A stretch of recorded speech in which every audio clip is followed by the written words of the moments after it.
vamos conversar sobre dois temas sempre atuais, sempre necessários a gente repensar, né, que são as drogas e o suicídio, que na verdade são um mergulho no vazio existencial, no vazio emocional, no vazio espiritual das criaturas, né? Vamos tentar trazer para vocês, né? Quando a gente fala tentar, porque a nossa preocupação é que a nossa linguagem possa ser o mais, né, verídico em termos de informações científicas, numa linguagem em que as pessoas que não são médicos, que não são da área de saúde, possam entender, possam aproveitar para esse aprendizado. Boa noite, Dani Tosto. Boa noite, Rosa Maria Carvalho. Boa noite a todos vocês.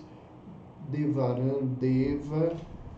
Vamos lá, né? Vamos começar, né, a nossa conversa.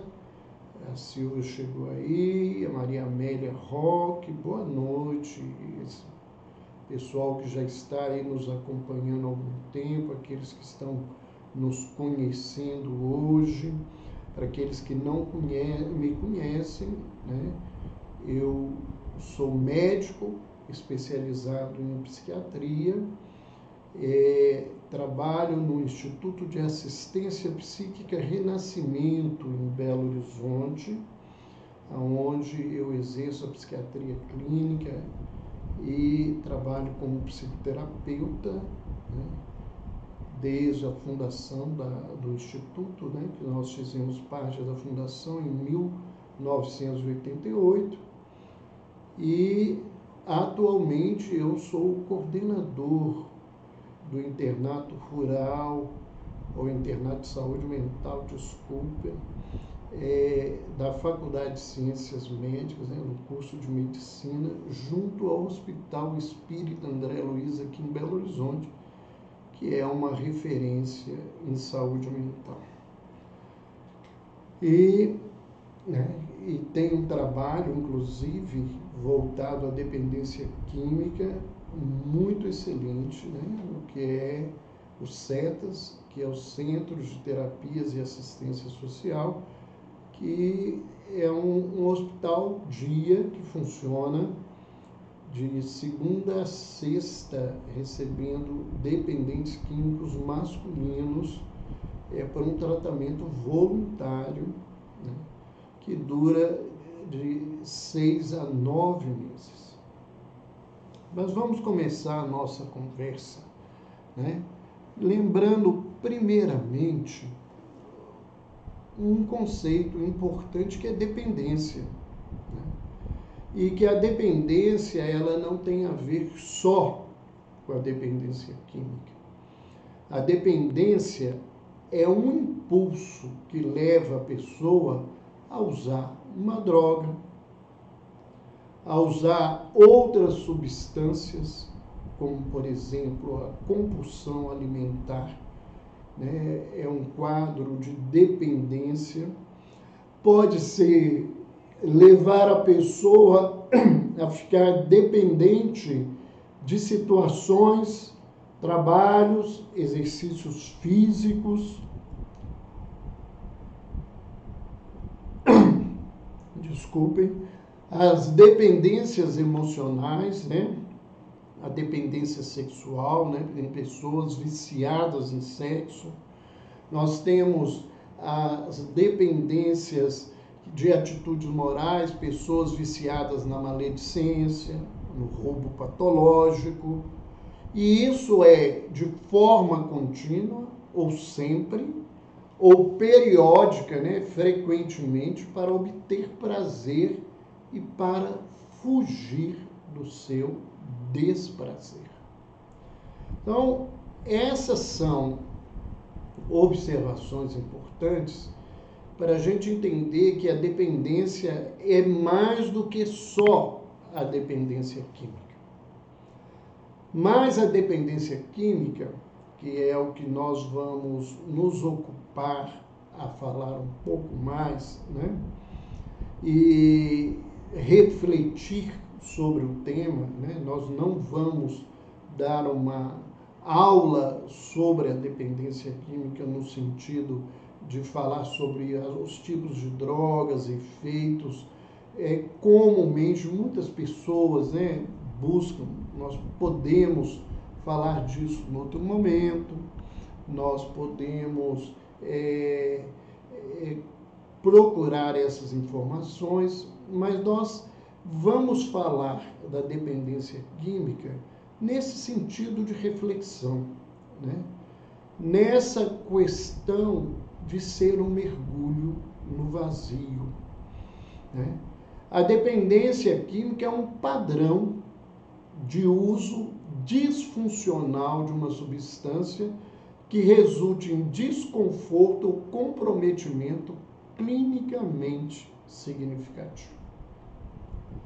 Essas substâncias, elas podem ter ações mais diferentes possíveis, né? Elas podem ser substâncias ansiolíticas, muita gente, né, dependente de medicamentos para ansiedade, né, os benzodiazepínicos, em Rivotril, em Frontal, em Lexotan, e remédios para dormir, né, Dalmadorme, Sonebon, Midazolam, né, são substâncias que provocam a diminuição da ansiedade ou levam ao sono. Tem substâncias estimulantes, substâncias alucinógenas, né? E nós temos algumas substâncias, né, que com o passar do tempo e com a evolução da tecnologia usada negativamente, elas hoje, né, principalmente uma substância que é o crack, além, né, de promover alucinações, delírios, né, excitação, ela vai alterando o caráter da pessoa, levando a criatura a um processo de marginalização, inclusive chegando muitos deles aos crimes, né, aos furtos, né, e às vezes até chegando ao roubo, né, que é o furto, uma arma que pode ter morte, né, e que essas pessoas usam desse recurso, infelizmente, para conseguirem a droga que elas não conseguem de outra maneira. Há muitas outras substâncias que também são usadas, né, ou drogas, e que causam dependência, né? Anestésicos, isso infelizmente é muito comum em profissionais de saúde, né, que têm, na verdade, um acesso a essas drogas, né? Então, infelizmente, são muitos anestesistas, cirurgiões, enfermeiros, técnicos de enfermagem que acabam viciados nessas substâncias. Nós temos duas substâncias que são consideradas lícitas como os medicamentos, mas que são, dentre as drogas, as mais graves em termos de saúde pública, que é o álcool, né, e o tabaco. Por que isso? Porque elas, sendo de acesso fácil, e os seus efeitos mais graves, eles vão acontecendo ao longo do tempo, as criaturas vão desenvolvendo esse quadro de dependência e, às vezes, nem têm a ideia que elas têm algum problema real com essas substâncias e, quando vão ver, estão com doenças muito graves, com situações muito complexas. Nós estamos vendo aí que algumas pessoas começaram a colocar perguntas. Vocês podem colocar tranquilamente as perguntas, nós vamos procurar respondê-las ao final, né? Desde que elas estejam dentro do nosso assunto, dentro daquilo que nós nos propomos a falar esta noite para todos nós aqui. Quais são as principais características emocionais da dependência? O que a gente, na prática, no das pessoas, nós vamos vendo como algo de complexidade no campo emocional, bastante associado aos quadros de dependência química e das outras dependências também. A primeira coisa é uma imaturidade emocional. Muitas pessoas, né, e a grande maioria dos processos de dependência começam, né, na adolescência ou com o adulto jovem, né? Isso não indica que as pessoas mais velhas não ficariam dependentes e que a gente não teria dependência infantil, não é isso. Nós estamos falando da frequência. Muitas dessas pessoas têm uma grande fragilidade emocional, né? Não estamos aqui culpando os pais, né? Nós estamos constatando que a grande maioria delas vivem com problemáticas familiares importantes. Isto também não significa que famílias tidas como saudáveis não tenham dependentes químicos. Que pais que não têm vícios, que têm comportamentos éticos na vida, não tenham filhos dependentes. Mas a nossa prática, a nossa vivência, nos mostra que a grande maioria desses jovens, desses adultos jovens, vem de famílias onde as carências, onde os traumas, onde as dificuldades são muito grandes. Uma coisa importante para a gente lembrar, né, é que muita gente, né, coloca a responsabilidade, principalmente quando a gente fala de substâncias ilícitas, né, do vício no traficante. Mas nós falávamos que as substâncias mais complexas em saúde pública são o álcool e o tabaco, e o dependente, ele tem esse contato, na verdade, desculpe, a garganta hoje está muito seca, eles têm essa dependência, esse conhecimento, desculpem, dentro de casa, na infância. Eles conhecem a bebida e o cigarro através dos pais, dos avós, dos tios, dos amigos da família. Então, o primeiro contato na nossa cultura do indivíduo com as drogas não é através do tráfico. O primeiro contato é dentro de casa. E nós sabemos, né, que, embora não seja uma regra absoluta, mas que o exemplo, né, do uso de substâncias, ele vai facilitar muito que o jovem busque também a dependência. Nós sabemos, né, que as famílias, né, alguém colocou aqui que falar sobre a omissão das famílias é um preconceito social enorme, né?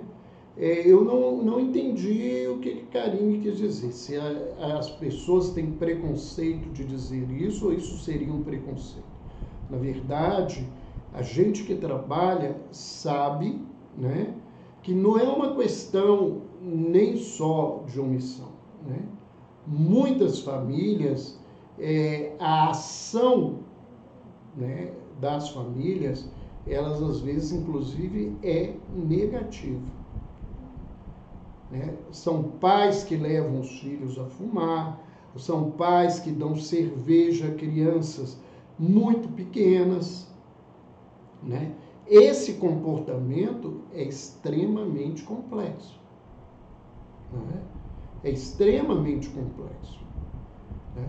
Quem quer, né, negar isso, né, nós temos a negativa de um monte de coisas. Né? Nós não vemos, né, uma situação positiva numa família que diz que usar droga pode ser um problema, aonde a família tem encontros onde os pais ficam alcoolizados, onde os pais fumam excessivamente, onde os pais usam drogas, né? Porque o que a criança vai entender disso? E muitas vezes a fala familiar é até inadequada, porque eu ouço muitas famílias falar assim: ó, filho, você não pode usar droga porque droga não é bom.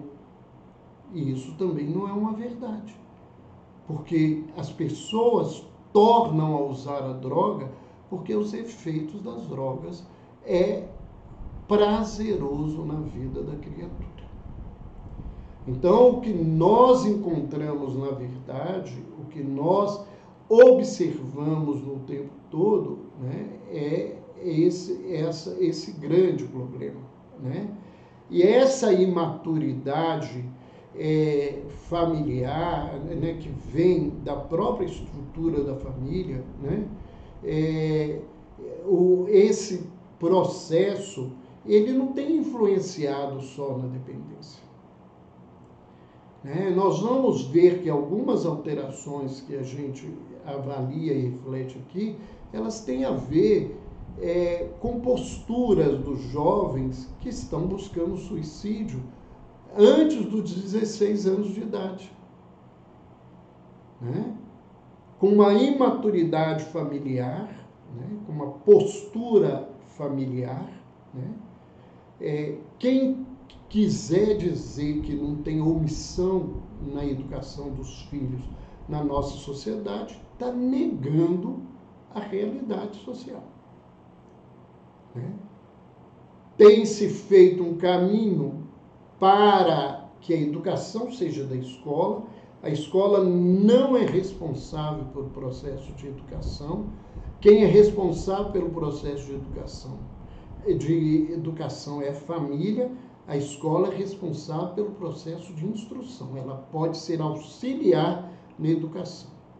Mas quem é responsável pela educação é os pais. E pais que não estão presentes na vida dos filhos, eu não estou falando de tempo, eu estou falando de disponibilidade emocional, eles não, né, nessa ausência, eles facilitam esse tipo de comportamento. Uma outra característica emocional da dependência é a deturpação do conceito de felicidade. Se há algo deturpado dentro da nossa sociedade atualmente, é o conceito de felicidade e de sucesso. E as pessoas têm buscado receitas milagrosas para serem felizes e para terem sucesso. Né? E como isto não coincide com a realidade da vida, as pessoas, infelizmente, se frustram. Né? Eu acredito no que as histórias infantis contam, que eles foram felizes para sempre. Né? E essa felicidade, né, ela não existe no conceito da nossa vida, no nosso dia a dia, da nossa busca. Nós temos momentos de desafios, de lutas, de tristeza, de dor, de sofrimento, e isso não significa que a gente não possa viver feliz. Isso significa que a gente não é feliz o tempo todo e que a felicidade que se diz por aí não é verdadeira. Como sucesso é dinheiro, é poder, é títulos acadêmicos, e a gente que trabalha com psiquiatria sabe que as pessoas que têm muito dinheiro, as pessoas que têm muito poder e as pessoas, né, que têm títulos acadêmicos, muitas vezes elas são pessoas ansiosas, deprimidas, angustiadas, elas convivem com conflitos enormes na vida e não conhecem felicidade. Ficam escravas de um conceito ilusório e não conseguem voltar-se para elas, cuidar delas e serem felizes. Há pessoas que fazem esse caminho, mas nem todo mundo consegue isso. Né? E muitas pessoas vão buscar na dependência química uma felicidade que ela é momentânea, ela é ilusória e ela vai trazer momentos de mais angústia e ansiedade, ela vai exigir o uso repetitivo da droga e o processo de viciação é um processo de degradação emocional, degradação física da pessoa, degradação social e degradação espiritual. Infelizmente é isso. Gostaríamos que não fosse, mas infelizmente é isso que acontece. Outra grande dificuldade que a gente encontra nos dependentes é um enfraquecimento da vontade e uma incapacidade de vencer ao impulso. Né? Então, a pessoa, né, ela tem um enfraquecimento da vontade. E esse enfraquecimento, ele é extremamente importante de ser refletido, porque é aí que nós acreditamos que esteja o tratamento das pessoas. É o fortalecimento, é entender o que seja vontade e utilizar-se da vontade para sair da dependência química. Ninguém sai da dependência química sem um querer fortalecer. Ninguém sai da dependência química sem aprender a vencer os seus impulsos, né? A controlar os seus impulsos. Não existe isso. Né? Alguém pode nos perguntar, né, como é que a gente vê a questão do tratamento, né? Existem duas grandes vertentes de visão, né? Uma da redução de danos, uma de abstinência absoluta. Né? Eu, particularmente, trabalho com abstinência. Nós vamos ver aí, eu vou fazer outras reflexões. Eu não concordo que o menos ruim é bom. né? O menos ruim é ruim.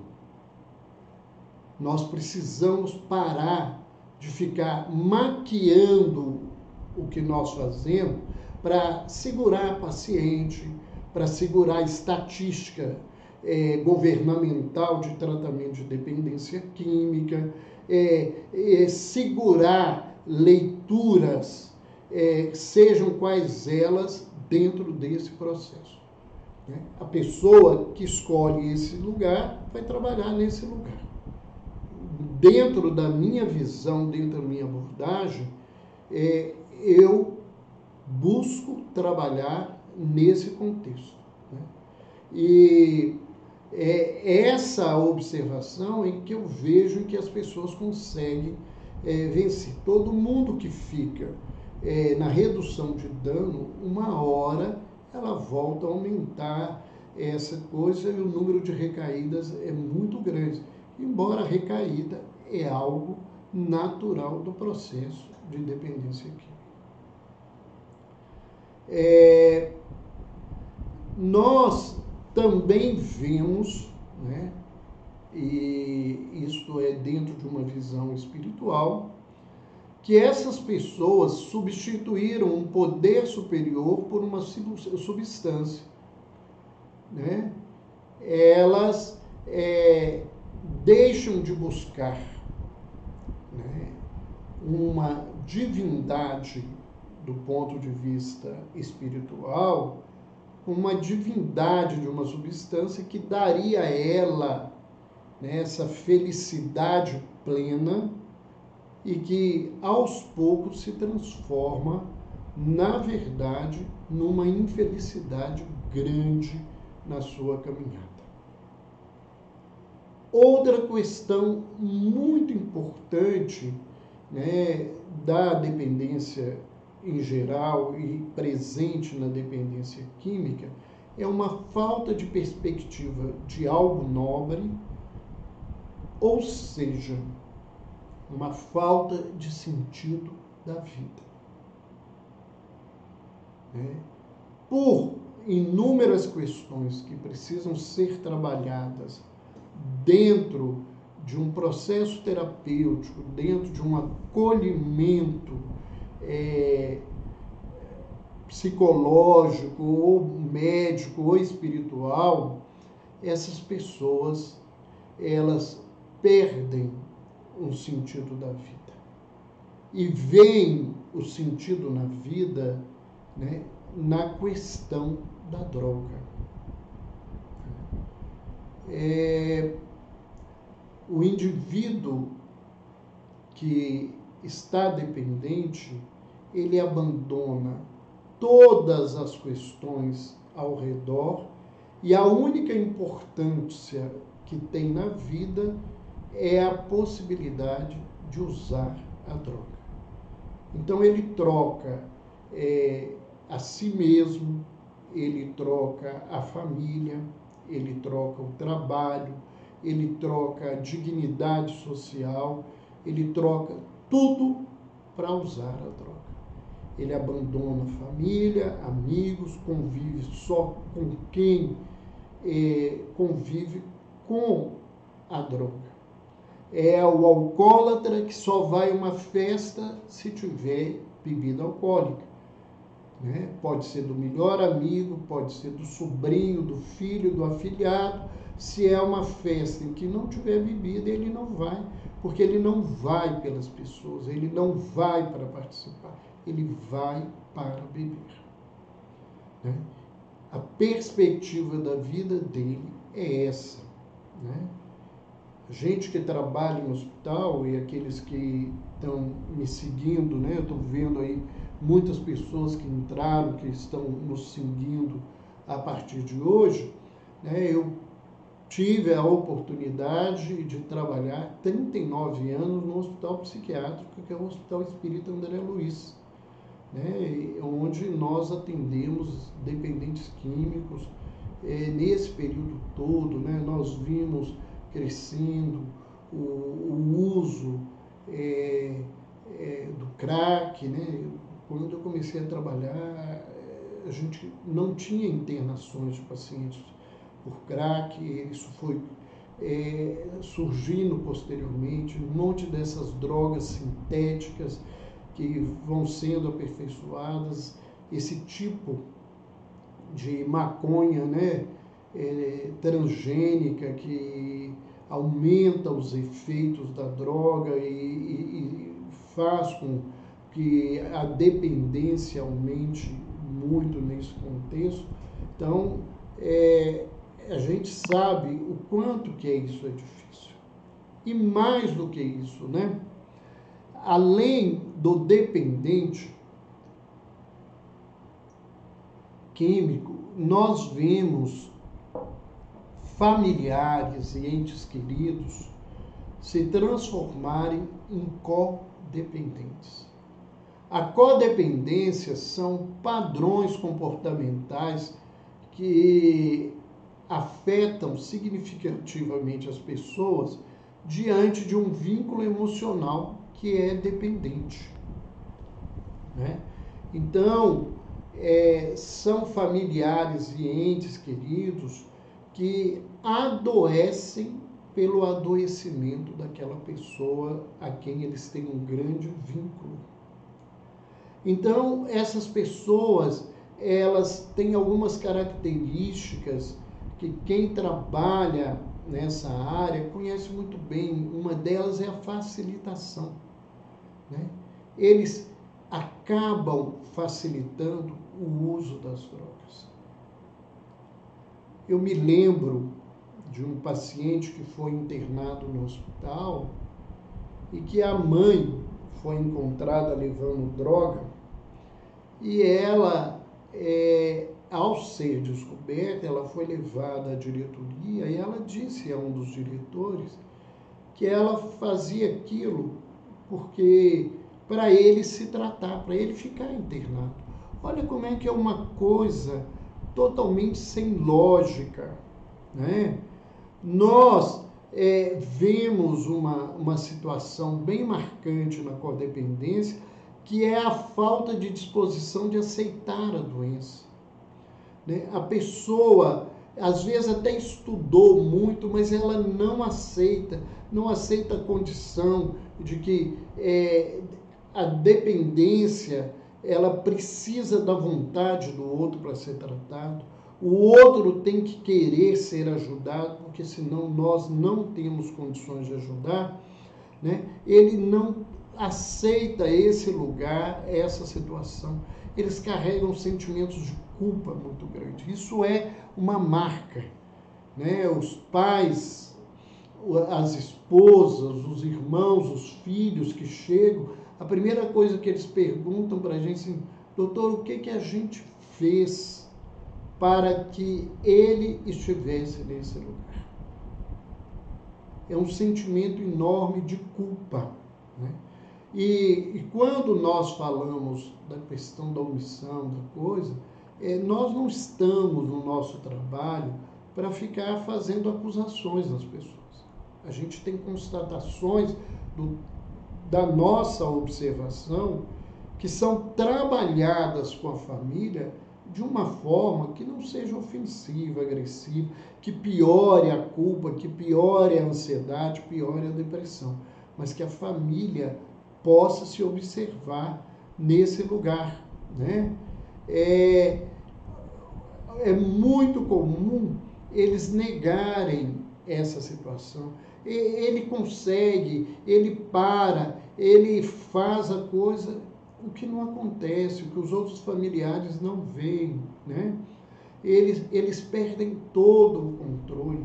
O codependente, às vezes, tem atitudes, quando a dependência está quase controlada, ele toma atitudes que dificultam.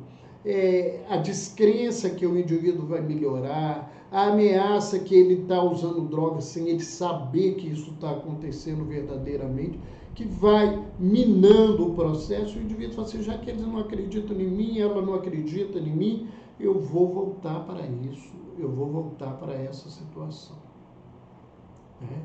Então, esse lugar é muito complexo, né, e merece da gente uma reflexão. Aonde que a gente deve focar o tratamento? No objeto do vício ou no dependente?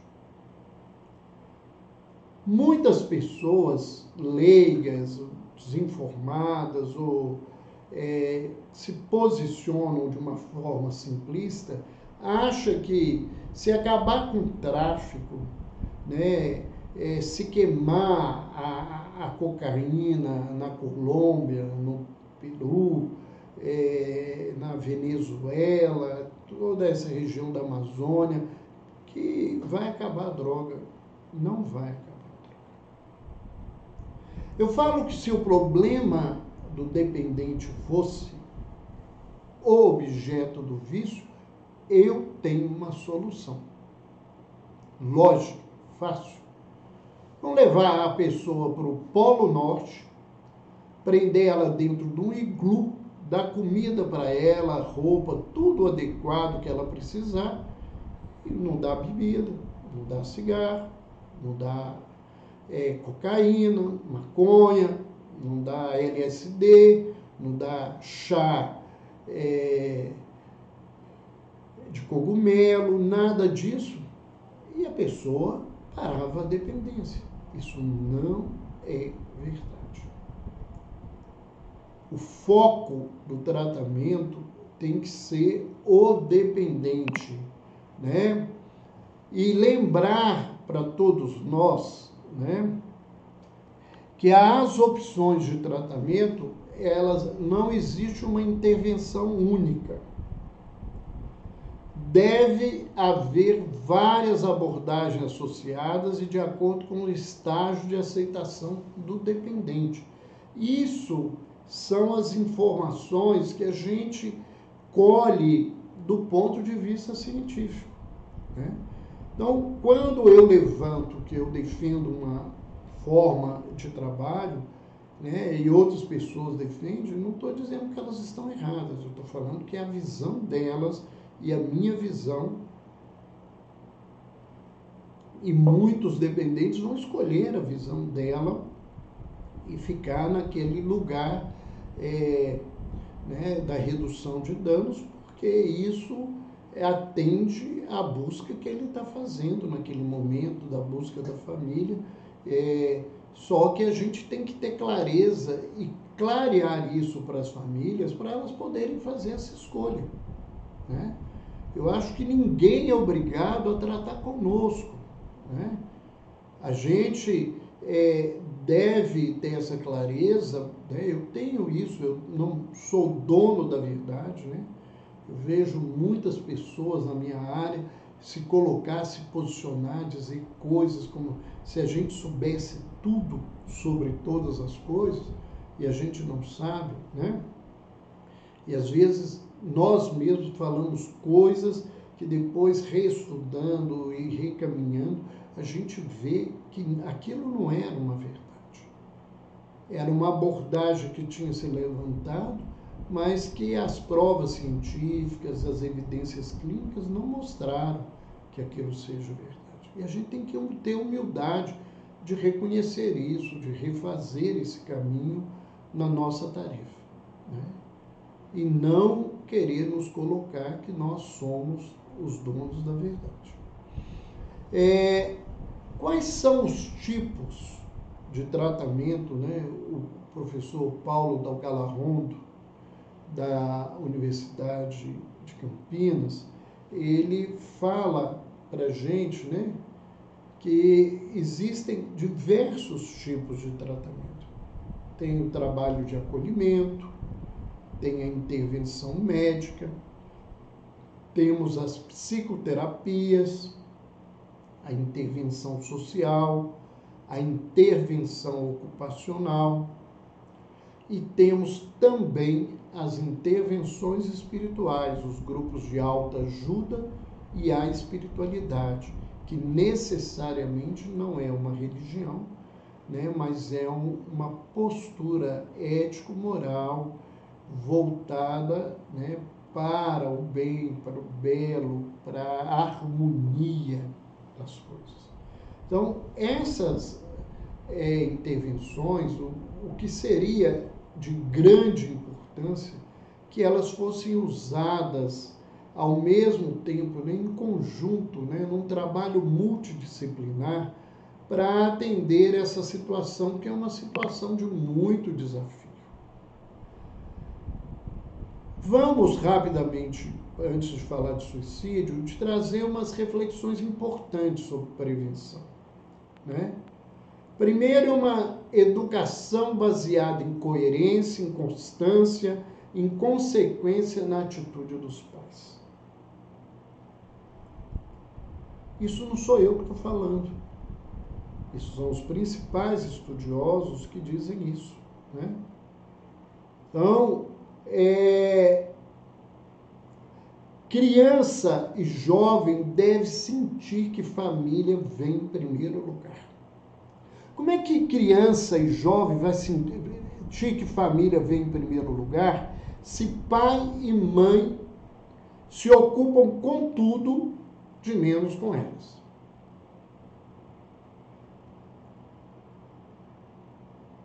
Alguém pode dizer assim, mas isso é exagero, porque os pais têm que trabalhar para sustentar as famílias.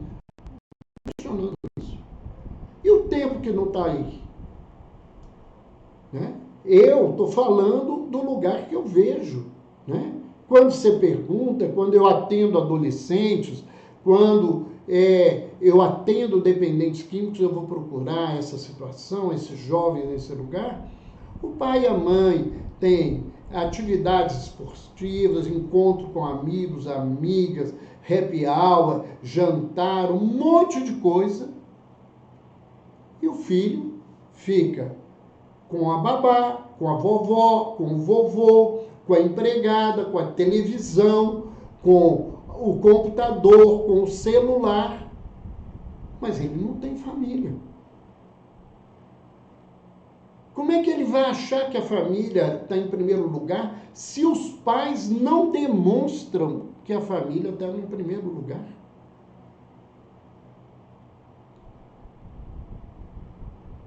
E essa demonstração, eu volto a dizer, não é do tempo, é da disponibilidade emocional. Pais estão dentro de casa assistindo televisão e aí do filho se perguntar alguma coisa que ele vai ouvir uma resposta mal educada. Mães que estão dentro de casa ocupadas com celular, com rede social e que não sabem o que está acontecendo com o filho que está também nesse lugar e ela não sabe onde ele está caminhando e o que ele está fazendo. Né? E há provas, né, cada vez mais presentes para quem trabalha com dependência química, que a família se torna uma estrutura forte quando a ética e a religiosidade são as bases. Né? Há um grupo, né, eu não vou citar coisas mais sérias, que eu não sei a que nível isso está ainda, mas eu tive acesso ao documento, mas há um grupo importante de pesquisadores estudiosos relacionando, né, essas questões da espiritualidade e da dependência química, e a gente precisa entender que isso não é mais uma questão de fé, isso é uma questão de evidência clínica, que as pessoas precisam. Uma outra coisa que é complexa, muito complexa, a gente não deve dar tudo que a gente pode dar aos filhos. Filhos que recebem muito, eles acham que os pais têm obrigação de dar tudo. Então eles não aprendem uma coisa importante na vida, que é o sentimento de gratidão. Quem não tem necessidade nenhuma não é grato.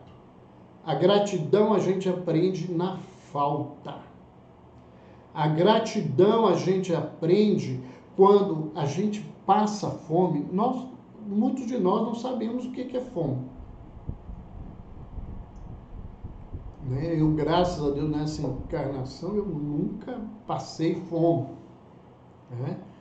Mas alguém que passou fome, ele nunca mais vai esquecer quem lhe deu o primeiro prato de comida. O pai que dá tudo para o filho acha que é obrigação do pai dar tudo para ele. Né? E isto é um problema porque você tira a oportunidade, né, da pessoa desenvolver que a vida tem limite. Tem limite.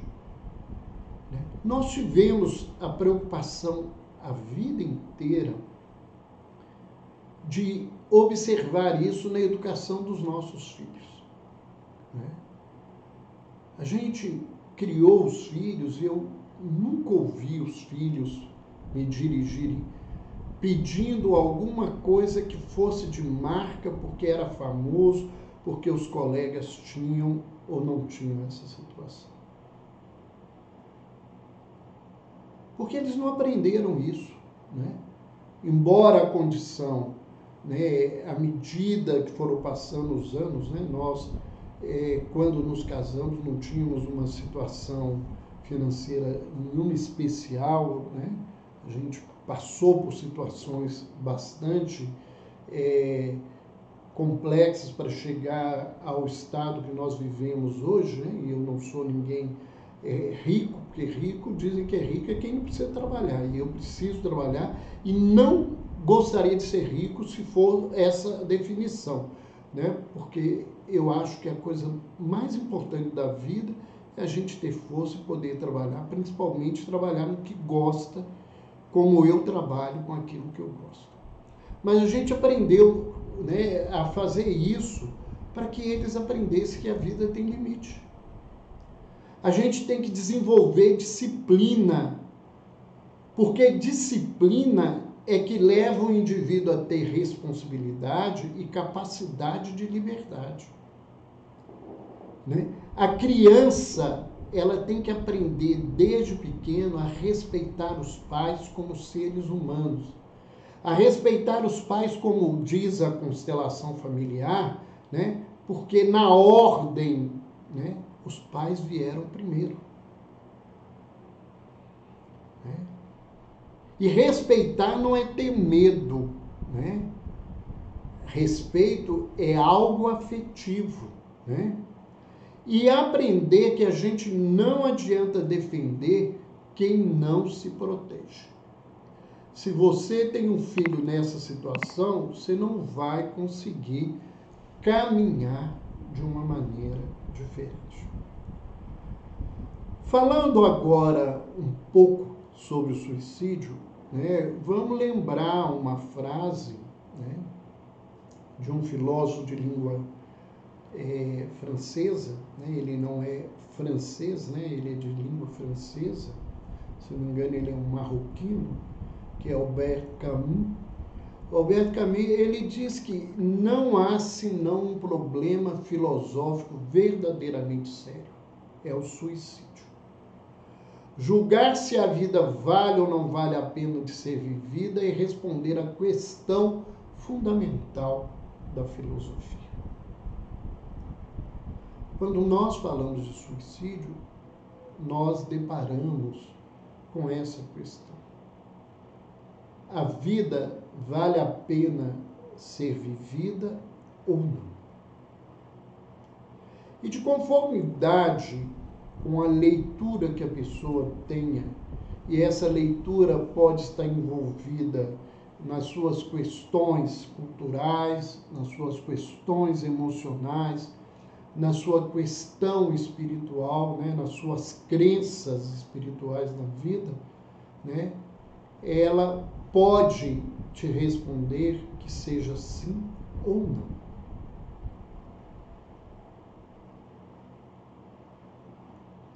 Alguém poderia me dizer assim, mas a gente não tem que provar para as pessoas que a vida vale a pena ser vivida? E eu te perguntaria, se a minha alma diz que a vida não vale a pena, a fala de alguém vai mudar esse lugar? Se eu não trabalhar outras questões com essa pessoa para que ela descubra, né? Porque atrás dessa questão está uma questão fundamental, que é a questão que se trabalha na logoterapia, né? Que foi criada, né, e desenvolvida por Milton Erickson, né? Que fala sobre o sentido da vida, como nós falamos da droga há pouco tempo. Buscar a droga e buscar o suicídio é dizer para a vida que a vida não tem sentido. Que o sentido está ali, ou na droga, ou em se matar. Né? E nós não somos capazes, nós não temos a onipotência de fazer as pessoas acreditarem naquilo que a gente acredita. Nós não somos capazes de mudar o interior das pessoas. A gente pode estar do lado, a gente pode dar a mão, a gente pode ser referência, mas nós não somos o instrumento de mudança. Alguém pode me dizer assim, o único instrumento de mudança é Deus. Os religiosos podem dizer isso. Eu diria que o instrumento de mudança nesse sentido é eu conseguir sentir na minha vida, né, Deus. Porque dizer dele, colocar isso na cabeça da pessoa, simplesmente isso não vai mudar. Se isso mudasse, religiosos não se matavam. E a gente, trabalhando tantos anos, eu vi católicos, evangélicos, espíritas, de outras crenças religiosas, eu vi padres, eu vi líderes do movimento evangélico, do movimento espírita, se matando. Então, nós não podemos ficar nessa superficialidade, né, nesse fanatismo, né, de que a religião muda o caminho do indivíduo. O que muda o caminho do indivíduo é a religiosidade. É ele ter uma prática religiosa voltada à transcendência. Ou ele, não tendo uma prática religiosa, ele tem um sentido ético, moral para a vida, que se chama espiritualidade, dentro da abordagem que a ciência traz hoje. Então, nós temos que lembrar, né, que esse sentido da vida, né, ele muitas vezes ele não vai ser trabalhado diretamente. Né? Você vai ter que auxiliar a pessoa, às vezes, a achar o sentido numa coisa muito pequena. Muitas pessoas não se matam por causa dos filhos, por causa da família. Muitas pessoas não se matam porque tem medo, porque a religião diz, né, que quem se mata vai viver uma situação infernal após a morte. Então elas não se matam por medo. É esse lugar. Mas nós temos que entender essas coisas. Nós não podemos nos fechar em uma leitura e querer que nós temos respostas prontas na superficialidade das coisas. Né? As mudanças, nesse caso, né, como nós aprendemos nesses anos de trabalho e a utilizar com os orientadores espirituais que às vezes nos falam sobre isso, né, é uma terapêutica de profundidade. A Lau nos lembra aqui uma coisa que é real, né? Jung diz que é muito difícil ensinar religiosidade. A gente não ensina isso. Por isso que eu falo que a gente pode ser referência, mas a gente não ensina as pessoas. Não tem um caminho único. O caminho sou eu que encontro, sou eu que busco, sou eu que faço nessa caminhada. Uma outra questão importante lembrar, e isso é até importante do ponto de vista de prevenção, de trabalho, é que é rara a ocorrência de tentativa ou de autoextermínio sem a presença de um transtorno mental. E um transtorno mental a gente pode cuidar. Então, se eu tirar uma pessoa da depressão, eu posso tirar esse pensamento de autoextermínio. Lembrando que as estatísticas mostram que aproximadamente 70% das pessoas que tentam se matar ou se matam estavam num quadro de depressão. E depressão tem tratamento. Tratamento hoje numa abordagem integrativa, num tratamento que não é só medicamentoso, que não é só psicoterápico, um tratamento que envolve outros recursos, que envolve a questão da espiritualidade através do mindfulness, né, que trabalha com meditação, com a atenção plena, com os exercícios respiratórios, o trabalho, né, que se utiliza das mudanças da alimentação, dos usos de alimentos pré-bióticos, alimentos probióticos, dos probióticos que são encontrados em cápsulas para serem usados, exercícios físicos. Nós temos inúmeros recursos para se trabalhar nesse contexto. Então, se a gente lembrar-se disso, nós vamos ver que nós podemos tratar as pessoas e oferecer às pessoas recursos muito importantes, né? Nós temos, por exemplo, né, nos Estados Unidos, aproximadamente 30 mil mortes por suicídio por ano, né? O suicídio está entre as 8 maiores causas de morte nos Estados Unidos. No Brasil, né, o suicídio também, embora, né, ele tenha aparentemente uma incidência menor, mas ele está crescendo cada vez mais. E com a pandemia, isso se acentuou, né? Ele está ficando muito comum nos adolescentes. Ele já é responsável no mundo, é a terceira maior causa de morte de adolescentes no mundo, né? E essa taxa de suicídio no Brasil, ela vem aumentando cada vez mais. Só para vocês terem a ideia, né, que nós tivemos uma pesquisa em 2012,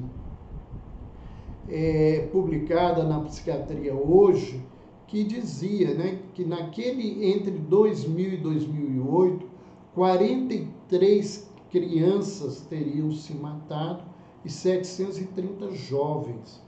E isso aumentou e acentuou-se muito, né, com o problema do isolamento social, com toda essa questão da pandemia, né? O risco do suicídio, ele aumenta com qualquer tipo de distúrbio psiquiátrico. Ele está comumente associado com álcool, com pessoas que vivem isolamento social, né, que já anteriormente viviam isso, pessoas que não têm amigos, não são casadas. Eu costumo brincar, né, que eu descobri uma função útil do casamento, né, que o casamento é um preventivo do suicídio, né. a questão de não ter filhos, né, aumenta muito o índice de suicídio, e o fato de não ser religioso. E uma outra coisa importante que a gente não pode esquecer é que essa questão, se a quem fala que vai se matar não se mata, não é verdade. Essa história de usar o provérbio que cão que ladra não morde, isso não é verdade. Mais de 90% das pessoas que tentam suicídio, elas avisaram de alguma forma esse caminho, né? Então, nós vemos, né, que o que leva as pessoas, o que facilita, o que agrava o ato da tentativa do suicídio são 3 Is. O primeiro I é a incapacidade. É quando a pessoa não se sente forte o suficiente para lidar com a situação que ela está vivendo. Seja uma relação afetiva, seja a perda de um ente querido, uma doença grave, seja uma situação social, uma bancarrota, uma falência, uma perda de emprego, em que a pessoa não se sente forte para lidar com essa situação. Isso é algo que a gente tem que pensar que é bastante grave nesse contexto. O outro I é a pessoa achar que a situação, né, não tem uma expectativa positiva, que nada vai mudar, que não há nada que possa fazer para mudança, que é o interminável. Então, se a pessoa vive uma situação que ela acredita que não tenha fim, que aquilo vai continuar na vida dela para sempre, isso aumenta o risco de autoextermínio. E a outra, né, situação, o outro I, é o I de intolerável, onde o indivíduo não tolera a dor emocional. E isso é muito subjetivo. Às vezes uma pessoa tem uma falência e convive com a falência muito tranquilamente, não tranquilamente dizer que não sofre, mas o outro sofre de tanta maneira, né, de tantas formas, que a coisa fica realmente complicado na sua caminhada, no seu processo. E aí, quando a gente fala de suicídio e de droga, nós queríamos refletir sobre esse fator, que é a espiritualidade. Por quê? Primeiro, que é um fator que qualquer pessoa pode ter acesso, que não precisa ser necessariamente uma busca de religião, mas uma busca de sentido na vida, né?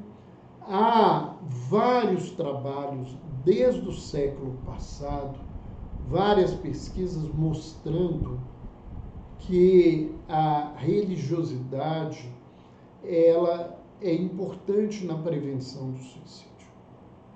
Um trabalho de 1972, que foi feito com 50 mil adultos acompanhados durante 6 anos, mostrou que as pessoas que têm frequência às atividades religiosas, elas têm 2 vezes menos chance de tentar suicídio do que as pessoas que não frequentam, que não têm uma prática religiosa. Então, isso aqui é falando de um fato muito simples, que é a frequência a uma comunidade religiosa, a uma igreja, a um templo, a um centro espírita, né, a um tipo de congregação religiosa que seja. Há um outro trabalho, há um outro estudioso chamado Nisbet, que diz, né, que há 4,3 vezes mais chance de suicídio para as pessoas que nunca participam de atividades religiosas. E isso foi feito numa pesquisa de pessoas que tinham tido morte natural e pessoas que tinham suicidado, né? Então, um fator, né, que as pessoas podem questionar se é positivo ou não, é que, como norma geral, as religiões condenam a interrupção voluntária da vida. Então, isto, né, é um impeditivo para muita gente de buscar o suicídio. Este é, às vezes, um fator protetor muito importante, né? As estatísticas mostram que a maioria das tentativas graves são com pessoas sem crenças religiosas quaisquer. Mostram também que é mais importante a religiosidade do que pertencer a uma religião. Então, a prática religiosa é mais importante do que você ter uma religião. E a prática religiosa, ela tem uma prática externa e uma prática interna. A prática externa é a frequência à comunidade, a participação de cultos, a participação de estudos, né, a frequência dos ritos daquela comunidade.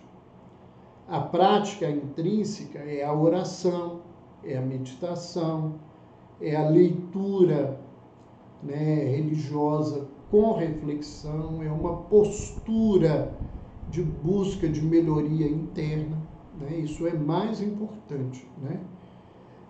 Uma outra situação importante que a gente gostaria de lembrar da espiritualidade, né, é que quanto mais forte e numerosas as crenças e as práticas, menores a chance dos adeptos de apresentarem comportamentos suicidas. Isto também é válido para a dependência química. Quanto mais fortes e numerosas as crenças e as práticas, menos chance das pessoas terem um processo de dependência química. As crenças que mais ajudam nesse processo é a crença na vida após morte e a crença num Deus de amor.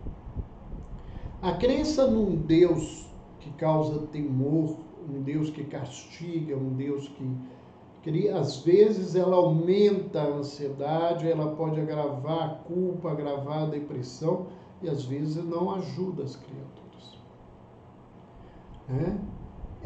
Oferecer objetivos à vida e promover a autoestima são ferramentas fundamentais para tirarem as pessoas desse vazio que nós estamos falando. A gente fornecer modelos de enfrentamento de crise é muito importante e as religiões oferecem vários.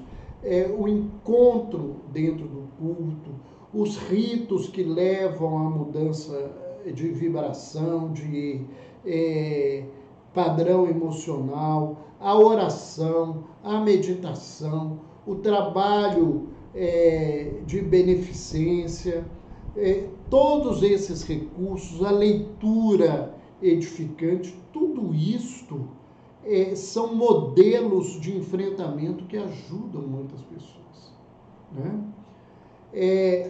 Uma outra coisa importante na espiritualidade, né, é que, principalmente no caso da religiosidade, se oferece uma hierarquia social. E aí nós não estamos falando de poder, né? Porque nessa hierarquia social da religiosidade, a figura maior é um Deus, um Criador. A gente precisa ter referências boas para a gente buscar, né? Viver sob o mando das referências do mundo é muito sofrimento. né? Se as nossas referências estão na Casa Rosada, na Casa Branca, no Planalto ou em qualquer outro palácio governamental do mundo, nós estamos perdidos. Cada dia tem um dono, cada dia tem uma ideia, cada dia tem um lugar, né? A espiritualidade, ela tem uma ética voltada ao bem, ao amor, né? Ao respeito, à dignidade. Isso não se modifica, né? Nós não estamos falando dos padrões de conduta dos movimentos religiosos, nós estamos falando dessa crença real na vida do indivíduo, né? Então, são recursos que a gente deve pensar nesse sentido. Eu acho que deve ser Letícia Gualberto pergunta: é o que falamos sobre coping religioso positivo e negativo? Sim, quando a gente fala de um Deus amoroso, ele é um coping religioso positivo. Um Deus que causa temor, que dá medo da crença, é um Deus que dificulta essas coisas, né? O J1 pergunta qual é a responsabilidade dos que defendem a legalização das drogas em toda essa problemática. Defender a legalização é uma conduta cristã? Olha, a visão cristã, né, nós temos que buscar o bem. E o uso de droga não leva ninguém a viver o bem. As pessoas levantam a legalização das drogas acreditando, né, e dizendo que isso termina com o tráfico. Dois tráficos muito grandes no Brasil é o tráfico da bebida alcoólica e o tráfico do tabaco, que são drogas que você compra na padaria da esquina, no boteco de qualquer bairro. Então, o tráfico não termina por isso, né? O tráfico é uma questão muito mais complexa do que a gente pensa. Um dos grandes agravantes do tráfico há um trabalho da década de 60 do século passado, de uma organização não governamental católica, que eles fizeram um levantamento e denunciaram no mundo que 45% do dinheiro do tráfico é gasto para corromper o sistema político, judiciário e policial do mundo. Então, de cada $1.000, era essa o que eles levantavam, $450 iam para a mão de políticos, para a mão de juízes e para a mão de policiais. Então, a coisa do tráfico não vai terminar com política pública, porque quem governa e dirige as políticas públicas tem interesses financeiros nesse lugar. Infelizmente, essa é uma visão triste, mas verdadeira. E eu acho que isso não mudou. E no Brasil, isso é muito fácil. Dizer que dinheiro para o tráfico aparece em quem mora em comunidade é só quem acredita em Coelhinho da Páscoa, em Papai Noel, essa coisa toda, porque nós sabemos que do outro lado da avenida da comunidade é que estão os verdadeiros traficantes, os verdadeiros responsáveis pelos cartéis que mantêm todo o tráfico no mundo, qualquer tipo de tráfico. Né? Alguém nos perguntou mais coisas aqui, vamos tentar. É necessário uma rede de apoio terapêutico? Claro, Lau, isso é importante, né? E aí nós lembramos também nesse sentido, né, em Belo Horizonte, o trabalho do Hospital Espírita André Luiz, voltado a essa questão, o trabalho que a Associação Médico Espírita de Minas Gerais oferece através do grupo de dependências e de todos os tipos, né, para ajudar familiares e dependentes. Existem inúmeras comunidades respeitáveis, católicas, evangélicas em Belo Horizonte que trabalham com isso, mas a gente precisa sempre procurar, porque em todos os lugares existem aproveitadores E aí não é diferente. Eu já recebi muito paciente internados em comunidades religiosas, onde os gerentes, os responsáveis, era quem levavam drogas para essas pessoas dentro da instituição. Era isso que a gente ouvia deles muitas vezes na vida. A Gardner relembra que quem recebe fácil não valoriza, isso é verdade. Né? Por isso que eu tenho um amigo que diz que tem um dinheiro que não vai funcionar para nada na vida, é herança, dinheiro que você ganha em jogos, né, em loteria, e o dinheiro que as pessoas buscam no garimpo, essas coisas que se perde, né, porque é um troço que não houve. No garimpo ainda as pessoas têm que trabalhar muito, mas a situação é bastante complexa nesse contexto. Deixa eu ver se tem mais alguma pergunta para a gente esclarecer. O João Marcelo, obrigado aí pelo seu testemunho, eu sou prova disso, né? Quando nós estamos falando aí, são 12 anos sem beber, parabéns, né? Que você possa continuar nessa luta, porque nós lembramos, né, que as dependências são um transtorno crônico que a pessoa tem que evitar o primeiro contato, né? Ele viu muitos amigos se perderem por intermédio de parentes. Né? Eu também, no meu trabalho, eu vi muita gente. Né? A família do meu pai, eles têm um DNA muito complicado para câncer de pulmão. A geração do meu avô, a geração do meu pai, a terceira geração, que é a minha geração, a grande maioria deles que fumam, né, quase a totalidade, morrem de enfisema e câncer pulmonar. O meu pai mesmo morreu desse jeito. E eles continuam nesse processo. Eu tenho vários tios aí vivendo essa situação, caminhando para esse lugar e que não saem dessa situação. E quem ensinou os meus tios e meu pai a fumar foi meu avô, para espantar mosquito na roça. Né? Eles tinham 7, 8 anos de idade quando eles começaram a fumar. Né? Então a gente vê aí a grave situação. Eu já vi muito pai falar com a gente o seguinte assim, coitado, ele está olhando e dá para uma criança de 3 anos, até menos de 4 anos, para bebericar num copo de cerveja. Eu acho que isso é um crime violento em termos de educação, de respeito, de postura, de dignidade. Né? Eram essas nossas colocações, nós queríamos agradecer aí a presença de todos. Essa live vai ficar no Instagram. Quem gostou, quem acha que conhece alguém que precisa, né, desse tema, depois reposte, indique para eles esse tema.